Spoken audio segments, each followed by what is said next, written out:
டெல்லி லாபிங்கிறது வந்து காங்கிரஸை வச்சு தான் பண்ண முடியும் திமுகவால். ஒரு முக்கியமான காலகட்டம், ஒரு பாராளுமன்ற தேர்தல், பாராளுமன்றத்துக்குள்ள உள்ள சில விவாதங்கள் டைம்ல, ஒரு முக்கியமான இஷ்யூல வந்து அங்க விடுதலை சிறுத்தைகளால எந்த உதவியும் பண்ண முடியாது. காங்கிரஸ் தான் நினைச்சா பண்ண முடியும். புரியுதுங்களா?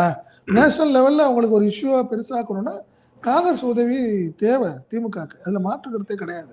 அதனால நீங்க விடுதலை சிறுத்தைகள் தமிழ்நாட்டுல உள்ள சூழ்நிலையை பத்தி அவங்க நினைச்சிட்டு பேசிட்டு இருக்கிறாங்க. வன்னியரசு கூட இதே ஒரு மனநிலையில ஒரு பேட்டியில சொல்லியிருந்தார்.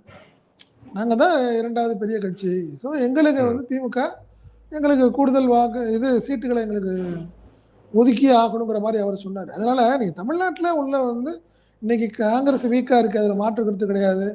நீங்க விடுதலை சிறுத்தைகள் அளவுக்கான ஒரு தொண்டர்கள் பலமோ ஒரு எந்த ஒரு விஷயத்துலையும் அந்த அளவுக்கு காங்கிரஸ்ட இல்லை. அது வந்து ஒத்துக்கிட்டு தான் ஆகணும். ஆனா நீங்க காங்கிரஸுக்கும் விடுதலை சிறுத்தைகளும் பொதுவா பார்க்குறப்போ நீங்க திமுக வந்து காங்கிரஸை நீங்க தேசிய கட்சியாகவும் எதிர்கால திட்டத்தோட தான் அதை அணுகுதே ஒழிய நீங்க தமிழ்நாடு கட்சி அது தமிழக கட்சி அதை நினைக்கிறது இல்லை. பட் விடுதலை சிறுத்தைகள் வேற இல்லை. நீங்க அவங்க நினைக்கிற விஷயங்கள்லாம் ரைட்டு தான். பட் நீங்க காங்கிரஸுக்கு ஈக்குவலா எங்களை சீட்டு கேட்கறதுங்கிறது வந்து நியாயம் இல்லை.